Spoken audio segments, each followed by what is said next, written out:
নদীর ধারে থাকতো এক বুদ্ধিমান কুমির। সে খুব শান্ত স্বভাবের ছিল, কাউকে অকারণে কষ্ট দিত না। নদীতে আসা পশু পাখিরা সবাই তাকে বিশ্বাস করত। একদিন এক হরিণ নদী পার হতে গিয়ে ভয় পেয়ে যায়। তা শুনে কুমির বলল, আমি নদীর ধারে থাকি, সবাই আমাকে ভয় পায়, কিন্তু আমি খারাপ নই। আজ নদী পার হতে ভয় লাগছে, স্রোত খুব বেশি। তা শুনে কুমির বলল, ভয় পেও না, আমার পিঠে চড়ো, আমি তোমাকে নদী পার করে দিচ্ছি।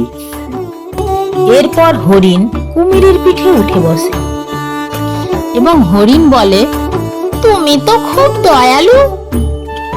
শক্তি থাকলেই ভয় দেখাতে হয় না।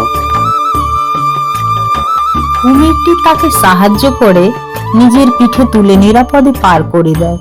হরিণ কৃতজ্ঞ হয়ে বলে, তুমি সত্যিই খুব ভালো বন্ধু। কুমির হাসে মনে মনে। সে বুঝতে পারে শক্তি দিয়ে নয়, ভালোবাসা আর সহানুভূতি দিয়েই সবাইকে জয় করা যায়। সেই দিন থেকে কুমিরটি নদীর সবার প্রিয় বন্ধু হয়ে ওঠে।